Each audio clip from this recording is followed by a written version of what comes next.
हर घर की रसोई से लेकर आसमान तक धमक रखने वाले टाटा ग्रुप में शोक का माहौल। दिग्गज अरबपति कारोबारी और टाटा सन्स के पूर्व चेयरमैन रतन टाटा का बुधवार को निधन हो गया। बिजनेस की बात करें तो टाटा नमक से लेकर एयर इंडिया इसी ग्रुप में शामिल है। लेकिन क्या आप जानते हैं कि साल 2012 में रतन टाटा के रिटायरमेंट लेने के बाद आखिर शेयर मार्केट में लिस्टेड और अनलिस्टेड टाटा की कंपनियों को कौन चलाया है, जिनकी संख्या 100 से ज्यादा है। आइए आपको बताते हैं कैसे लिए जाते हैं इनसे जुड़े एक एक फैसले।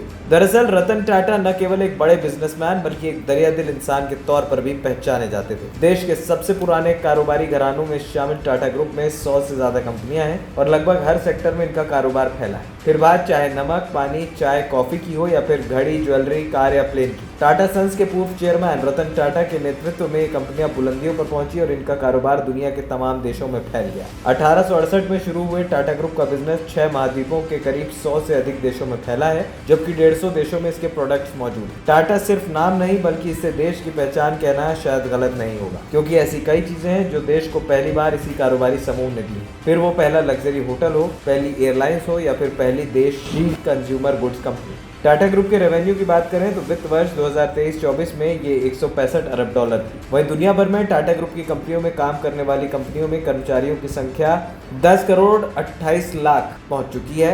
ग्रुप की IT company Tata consultancy services दुनिया कर्मचारियों की संख्या के मामले में दुनिया की सबसे बड़ी कंपनियों में शामिल है और अकेले इस कंपनी में 6,14,695 एम्प्लॉय काम करते हैं। टाटा की जो प्रमुख कंपनियां हैं उसमें TCS, Tata steel, Tata motors, Titan company, Tata chemicals, Tata power, Indian hotels company, Tata consumer product, Tata communication, Voltas limited, Trent limited, Tata investment corp, Tata Elxsi, Nelco limited, Tata tech और रेलिस इंडिया शामिल है। साल 1951 में टाटा ग्रुप की कमान संभालने के बाद लंबे समय तक रतन टाटा ने दुनिया में टाटा का डंका बजाया और कंपनियों को मुनाफे का सौदा बना दिया। ग्रुप में साल 2012 तक हर एक फैसला रतन टाटा का ही चलता था। इसके बाद उन्होंने टाटा सन्स के चेयरमैन पद से इस्तीफा देकर कमान दिवंगत साइरस मिस्त्री को सौंपी। लेकिन कई ऐसे मुद्दे उठे कि उन्होंने बोर्ड से मिस्त्री को हटाकर 2016 में फिर एक बार जिम्मेदारी अपने हाथों में। साल भर बाद ही उन्होंने 2017 में रिटायरमेंट लेकर नटराजन चंद्रशेखरन को दे दी। हालांकि ट्रस्ट की जिम्मेदारी रतन टाटा ही संभाल रहे थे। टाटा ग्रुप के विशाल कारोबार को बड़े ही अच्छे ढंग से मैनेज किया जाता है,